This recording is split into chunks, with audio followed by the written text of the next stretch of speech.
Welcome to our deep dive into the Withlacoochee River flooding in Central Florida. It's been going on for weeks now. So we're going to use all those articles you sent us, Yeah. maps and personal accounts and everything to really get to the bottom of this. Gotcha. How this happened, what's it like for people, and what does the future look like for the Withlacoochee? It's a good example of those disasters that don't happen overnight. You Hmm. know, they build up over time and then boom, devastating. Yeah, and this wasn't just Hurricane Milton. This Right. was like the whole season, like tons of rain, Yeah. and then Milton was the last straw. Exactly. Think of it like a sponge that's soaking wet. After weeks of rain, the ground's full, the wetlands are full. All that rain from Milton had nowhere to go but the river, and it just overflowed. And didn't you say the Withlacoochee's kind of weird? It flows north or something? It does. One of only two in Florida. Hmm. So picture this. Tons of water, already high, trying to flow uphill. Yeah. Yeah, recipe for disaster. Wow. And like Swift Mud, the experts there, they're saying this is some of the worst flooding they've seen in forever. Some places haven't seen it this bad since 1960. Can you believe that? That was the year with all those hurricanes in Florida. Puts it in perspective. 1960. That was way before I was even born. This must be so hard for the people who live along the river. It is. We've got some stories that really bring it home, like Cindy Pruitt in Ridge Manor. She was filling sandbags even before Milton hit. Couldn't afford to leave, so it was sandbags and prayers for her. I can't imagine that feeling, knowing the water's coming and there's not much you can do. Yeah, it's tough. And then there's Christy Van Den Bosch, lives near Cypress Lakes Preserve. She said this year's river is higher than anything she's ever seen. They stocked up, but sometimes, nature just wins. I was like, a lot of people are trapped in this, like no good options. What about the rest of the Withlacoochee? How are other areas doing? It's bad all over. Citrus County closed roads, curfews, boat ramps, the whole 9 yards. Hernando County, highest level since, you guessed it, 1960. They've got the sheriff, fire rescue, even the highway patrol out rescuing people. Wow. Can't even imagine needing to be rescued from your own home because of a flood. Anywhere in particular that's really been hit hard. Ridge Manor is one. They've had to make this, emergency road Mm. using part of the Withlacoochee State Trail just to get people in and out. And they set up a community resource center at the park there for supplies and stuff. At least there's some help. Still sounds like a nightmare, though. It is. But, even with all that, there's some really amazing stuff happening. People helping each other out. Like this restaurant in Brooksville, Little's Vittles. They were cooking free meals for people without power, using a gas stove because the electricity was out. I love those stories. People coming together when things are tough. Shows you what we're really made of. It does. Westlake's another place that's hurting. People are using kayaks to get to their houses. And get this, they're dealing with septic system backflow. So sewage in their homes. Ugh, on top of everything else, you got to worry about contaminated water. It's a mess. And Swift Mud, they're trying their best to keep things under control, monitoring the river levels, updating everyone, trying to, manage the water. But can they actually stop the flooding? Like, Well, completely? they've got some things in place, like the Wysong structure and the Inglis Dam. Those help control the water levels. But they can only do so much. So even of those things, there's going to be some flooding. Yeah, that's about right. And to make things worse, Lake Panasoffke's still rising. They're saying another foot in the next few days. So even though the hurricane's gone, the danger's not over. What does that mean for the people who have to, rebuild their lives when the water goes down? That's the big question, isn't it? And something we'll talk more about next time. But for now, what's standing out to you about all this? Honestly, just how big this thing is. Weeks of rain, then a hurricane, and now floods we haven't seen in, over 60 years? It's hard to wrap my head around. Yeah, it's a lot. And as interesting as the science behind all this is, I think what really gets to me are the stories. The strength, the fear, the uncertainty, and the good that comes out of it makes you realize even with all this devastation, there's still so much good in people. Yeah, you're right. Like the human side of it all. That's what really gets me.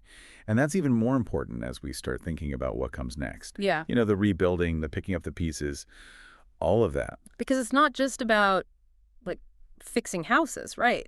It's people's whole lives that have been turned upside down. You got it. We're talking about homes that need to be fixed, debris everywhere, that contaminated water we talked about. But it's also the mental and emotional part, losing your home, your stuff, that feeling of safety. It's a lot to deal with. And then there's the money part.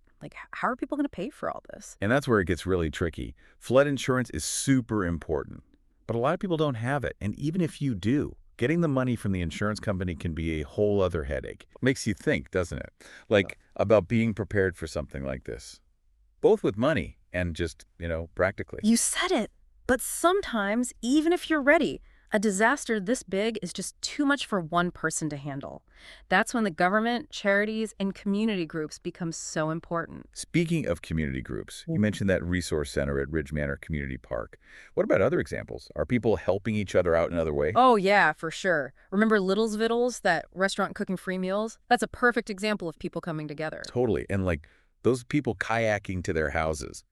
Even when things are this bad, they find a way to keep going. That's exactly what resilience is. It's not just bouncing back. It's about adapting, finding new ways to do things, helping each other out. So it's almost like those acts of kindness. They're not just helping right now, they're building something stronger for later. You got it. That's resilience. Not just getting back on your feet, but coming back even stronger, ready for whatever comes next. Which makes me wonder, what does being ready actually look like? Like, what are some long-term solutions to prevent flooding like this in the future? Well, the obvious one is infrastructure, better levees, Yeah. upgrading the drainage systems, maybe even looking at some new high-tech ways to manage the water. And what about those structures we talked about? The Wysong structure and the Inglis Dam. Could they be better, or are they just not made to handle this kind of thing? Well, there's always room for improvement.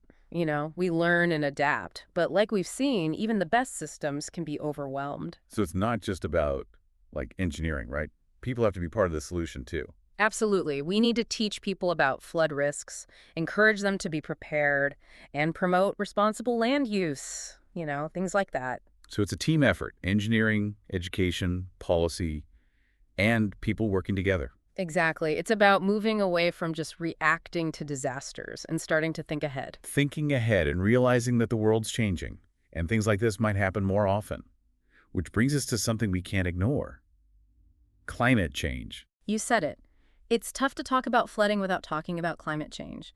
Sea levels are rising, rain's getting heavier, weather patterns are changing, and all that leads to more floods. So it's not just about adapting to what's happening now. It's about getting ready for a future where these things might get even worse. Exactly. And that means changing how we think. We can't see ourselves as separate from nature. We're all connected. Like realizing that what we do matters, that it affects the future, and that we have to take care of this planet and take care of each other. Powerful stuff. And it goes right back to what we've been talking about this whole time. Those people dealing with the floods, the communities coming together, the experts trying to find solutions. It all shows how connected we are, how resilient we can be, and how much we want a better future. It's inspiring, for sure. But as we wrap up this part of the conversation, a big question pops up.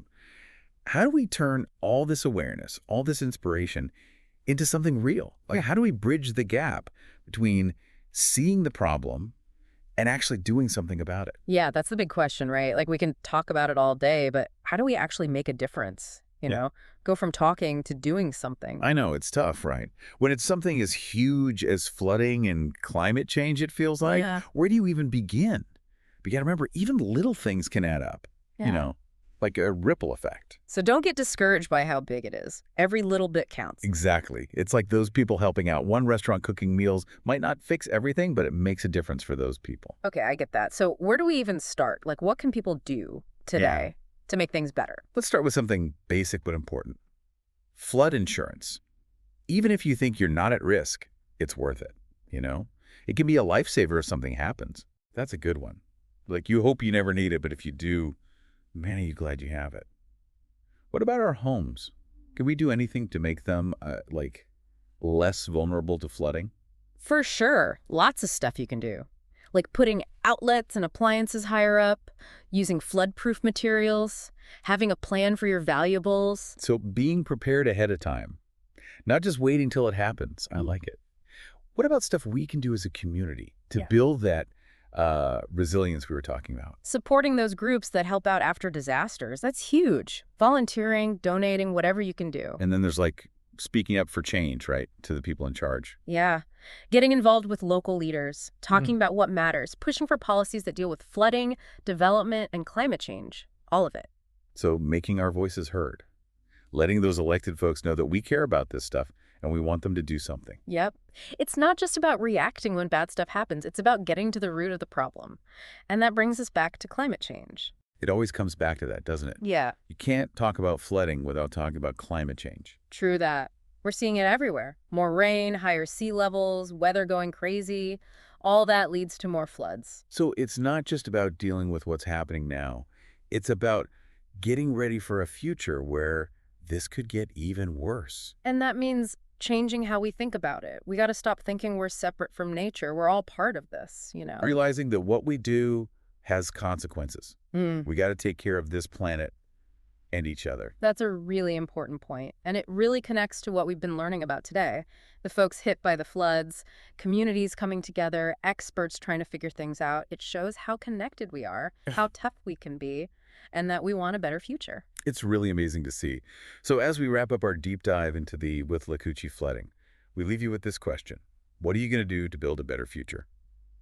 How will you go from just knowing about the problem to actually doing something about it? In your own life, in your community. The answers are going to be different for everyone, but you got to start somewhere. Keep learning, keep asking questions, and keep diving deep. See you next time.